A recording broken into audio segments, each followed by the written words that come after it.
Hola amigos, otra vez nos encontramos para continuar con nuestro estudio centrándonos en el Evangelio de Marcos, ese Evangelio extraordinario, dinámico que nos presenta esa figura de Jesús llena de movimiento, de interés por las personas, que constantemente está actuando a favor del mundo que lo rodea.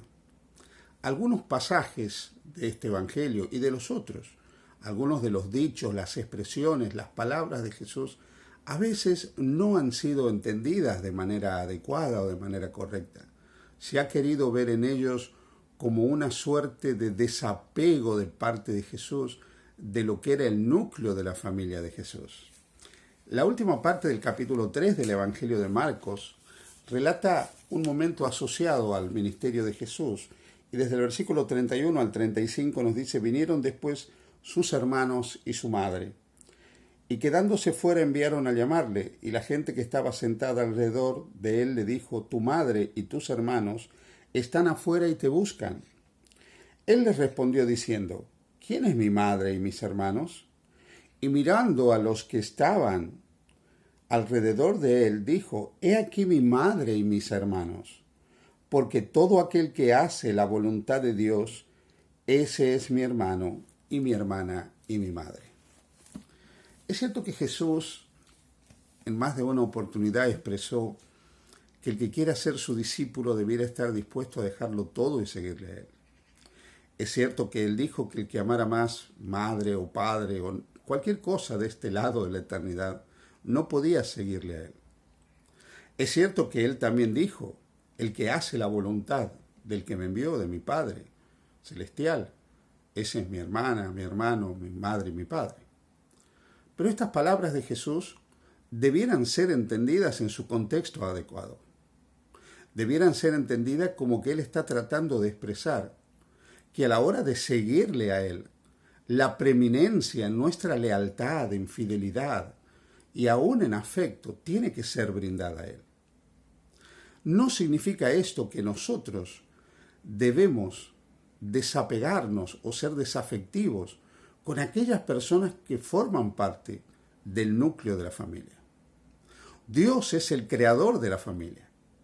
Es más, es el creador del matrimonio. Celebró la primera boda en el jardín del Edén. Unió al primer hombre y a la primera mujer en un lazo que era para toda la vida, en el marco del amor y de la fidelidad, para que ellos, disfrutando de esa unión conyugal, también pudieran tener descendencia que fuera parte de la alegría y la felicidad de sus vidas. Es cierto que el pecado, el mal y el dolor empañó el propósito original de Dios en cuanto al matrimonio y a la familia, pero no lo anuló. Y para Dios la familia sigue siendo tremendamente importante. Para Dios las relaciones familiares son vitales, porque Dios sabe que la familia es el medio donde realmente nosotros nos formamos. La información la podemos recibir de muchas partes, de la escuela, de instituciones, de personas ajenas al núcleo familiar. Pero la formación para la vida realmente se debiera recibir en el hogar. Así que el hogar y la familia eran importantes para Jesús. Cuando él fue consultado acerca del valor del matrimonio, él remitió a los que le consultaban al origen del matrimonio en el libro del Génesis.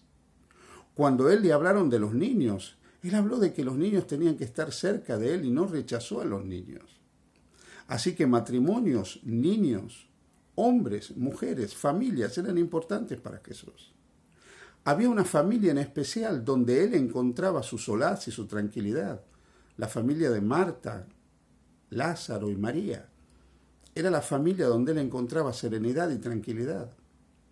Cuando estaba muriendo en la cruz, encomendó a su madre al cuidado de uno de sus discípulos. Para Jesús, sus seres queridos eran importantes. Para Jesús, la familia era importante. ¿Por qué entonces Jesús está diciendo estas palabras? Porque Él quiere decir que para poder vivir en el reino que Él está estableciendo, hay que poner a Dios en primer lugar. Y hay que amar a Dios con todo el corazón, con toda la mente, con todas las fuerzas. Porque de otra manera no se puede ser ciudadano del reino de los cielos. De ninguna manera esto significa que uno debe despreciar los lazos familiares, que uno debe ignorar esos lazos familiares. Incluso el mismo Jesús criticó a los fariseos que utilizando la tradición del Corbán, que era ofrecer todo a Dios, se negaban a ayudar con sus medios económicos a sus padres, mostrando que el mandamiento de honrar padre y madre estaba en plena vigencia por encima de cualquier tradición. Así que el padre, la madre, los hermanos, las familias eran importantes para Jesús. Jesús vivió una vida familiar buena. Los relatos de la infancia nos muestran un niño que crecía y se fortalecía en un contexto familiar creyente, donde se practicaba la fe, la conexión con Dios. Es cierto que su madre y sus hermanos terrenales no lo entendieron plenamente. María no llegó a comprender plenamente la misión de Jesús, sus hermanos tampoco. No obstante, finalmente se transformaron en auténticos discípulos de Jesús y lo siguieron. 2 de ellos, Santiago y Judas, escribieron epístolas que están en el Nuevo Testamento. Y Santiago murió mártir confesando su fe en su hermano Jesús como su Señor y Salvador personal. Ahora bien, lo que Jesús también nos está tratando de decir es que si queremos formar parte de la familia de Dios, tenemos que estar dispuestos a seguir a Dios y hacer la voluntad de Dios. Por eso Cristo dijo, no todo el que me dice Señor, Señor, entrará al reino de los cielos, sino el que hace la voluntad de mi Padre que está en los cielos. Cuando Él dice que el que hace la voluntad de su Padre es su madre, su padre y su hermano, está queriendo decir que en el reino de Dios debemos ser fieles a la voluntad del Padre. Así como Él vino a vivir la voluntad del Padre, nosotros debemos seguir la vida de Jesús, caminar como Jesús y observar la voluntad de nuestro Padre Celestial. ¿Significa esto que haciendo la voluntad de Dios nos salvamos? ¿Significa que hacer la voluntad de Dios nos da mérito para la redención? ¿Que nos salvamos por obras al cumplir los requerimientos de Dios, los preceptos de Dios, las enseñanzas de Dios, todo aquello que de alguna manera nos muestra que hemos nacido de nuevo y que somos ciudadanos del reino de los cielos? No, de ninguna manera. La voluntad de Dios, finalmente, es el regalo de Dios para los creyentes. Las buenas obras que vive un discípulo de Jesús son el resultado de la conexión con Jesús y el resultado de la presencia espiritual de Jesús en su vida. Por lo tanto, no somos nosotros los que realmente obramos, sino Dios, por medio de su Espíritu, el que produce en nosotros el cumplimiento de la voluntad de Dios, si nosotros lo permitimos. De ahí que no hay ninguna gloria para el ser humano, ningún motivo de exaltación para el ser humano, porque todo lo bueno que pueda salir de nosotros finalmente procede de Dios.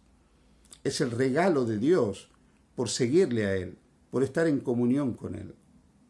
Los que hemos elegido vivir en el reino de Dios, estamos por lo tanto dispuestos a permitir que Dios obre en nuestras vidas y que Él transforme nuestras vidas de tal manera que nuestra vida sea una vida vivida para su gloria. ¿Quieres tú entonces formar parte de la familia de Dios? ¿Quieres tú ser hermano y hermana de Jesús? ¿Formar parte del núcleo íntimo de Jesús? ¿Formar parte de la familia cercana de Jesús? Tú y yo podemos serlo, pero tenemos que decidir poner al Señor en primer lugar y hacer la voluntad de nuestro Padre Celestial.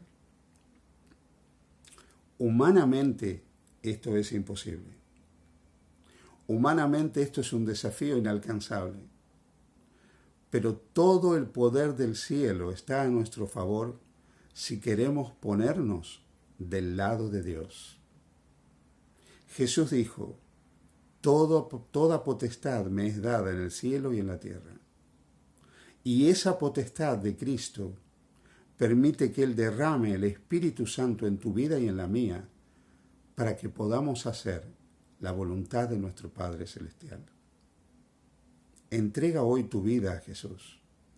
Abre tu corazón y dile: Señor, hoy decido que la voluntad de tu Padre sea también la mía. Ayúdame. En tu nombre te lo pido. Amén. Dios te bendiga. Feliz día junto a Jesús.